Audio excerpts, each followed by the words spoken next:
Hi everyone, I'm here today with Grandmaster Arjun Kalyan, who has had a pretty good tournament here at Abu Dhabi. How are you doing, Arjun? Yeah, hi, I'm doing very well. Thank you. So, Arjun, before we come to your Abu Dhabi performance, of course, you have had an excellent experience being the assistant coach of the India B team at the Olympiad that recently concluded in Chennai. Why don't you share with us a little bit about your experience there?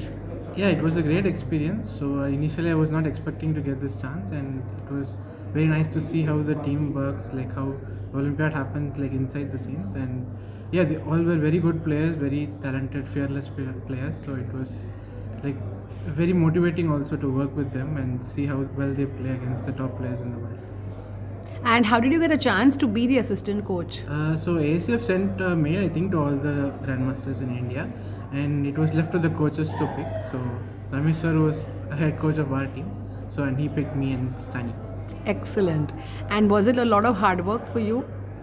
It Or should I was say donkey work for you to prepare the openings and give it on a platter to the players? no, it was like interesting work. It was like because they're all like already very good in openings. It was mainly like specific openings which they wanted, like specific holes or like something new because last game it didn't work.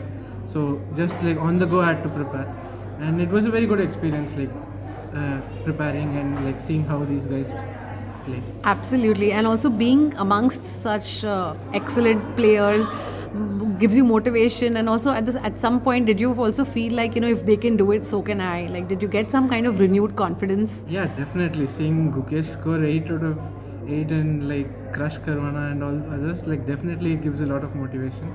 And yeah, I definitely feel like from the last 2 years compared to now, I'm like the fear of people in general about like these top players 2600, 2700 has reduced drastically. So now everybody thinks okay, they can beat them also. Yes. They are also getting good questions, and like many people are converting now. Before they used to take a draw. Yes, So yes, absolutely. The whole trend of taking a draw against the super high rated player is kind of stopped. yeah, exactly. And I think Magnus Carlsen is the person who should get credit for that. Don't you think? He's the one who kind of set the trend amongst the youngsters to keep pushing no matter what.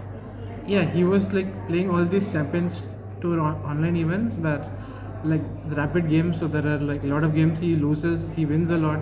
So like before, I don't think it was open to such big audience, and so many players get a chance to play with Magnus, and Yes, yes. people beating him gives confidence to others. So, Absolutely. And so Magnus has actually is like a role model for everyone, but he's taught people how to push from losing positions, and then people have tried that against him and won against him. So it's really nice overall. So Arjun, coming back to Abu Dhabi, overall, how do you rate your tournament? How do you think you played? I think I played well, like good, pretty good result for me. Except the last, like previous day game, all the other games were pretty good. Yeah, that was one game to forget. Yeah, I can understand. So, in Ronak's game, I mean, that was actually quite a nice game. Would you like to take us through your game against Grandmaster Ronak Sadhwani? Yeah, sure. So it started with Karakon. Like it was kind of unpleasant to play with him because I was helping him during the tournament, and like I prepared one opening against Karakon for him, so I didn't want to play the same thing here. So I had to choose something else. But yeah, I think he surprised me with third move c5, which I don't think he usually plays. And then I have not played this knight f3 before, but I prepared it long time ago. So like in a way it was a surprise for him, so it was good, but also I didn't like have a clear idea about this. So just like 2 moves later I mixed up the move order, like I should play first bishop d3 castle and then knight d2 knight f3. So I started with knight d2, which is already like I think slightly inaccurate because he can just play queen c7 instead of e6. But yeah, he went e6, and again I played knight f3 allowing bishop a6. So it's kind of, I was not familiar with this opening. So I think after like I played c4, queen b6, and yeah, here already black is perfectly fine, I think.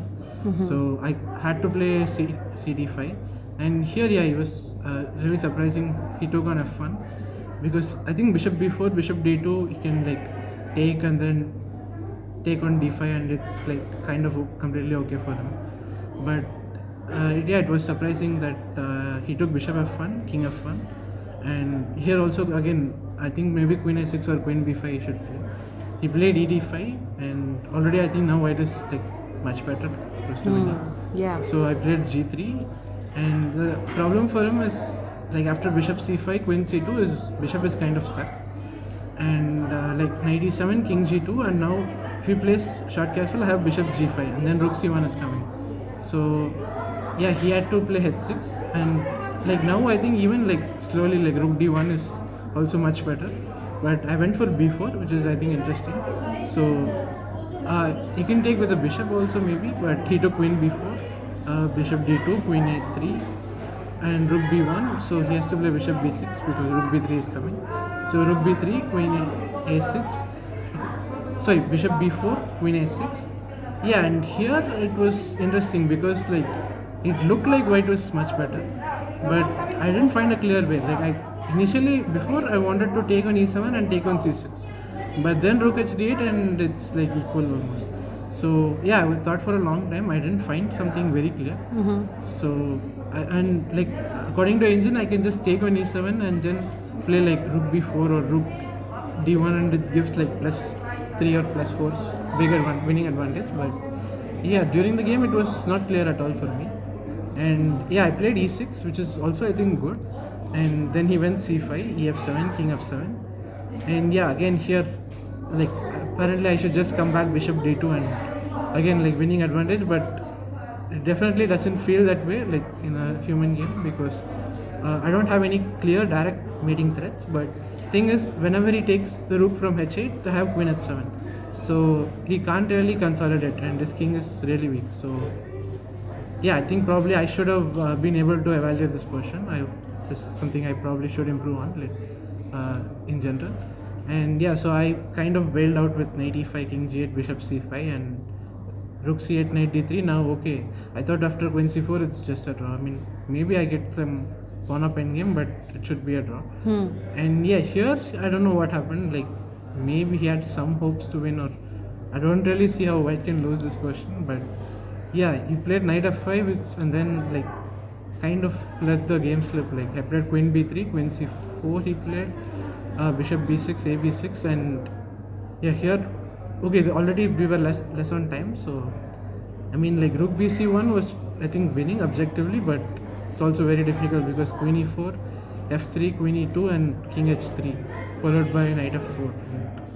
It's just kind of hard to play in the game. So yeah, I played rook h1, and this is also I think good because practically it's like king h7 he has to play, and then knight f4 I have like better endgame, some decent chances to convert. But yeah, I think knight d4 here was just a blunder because after queen d1 just his pieces are completely stuck, and now it's totally losing because he played king h7, and here there was this nice move knight b2, and yeah, queen c3, knight f4, and his pieces just going queen c2, knight d6. So And clearly winning then. So do you think there was a time pressure issue? Did you both have time pressure, or it was okay?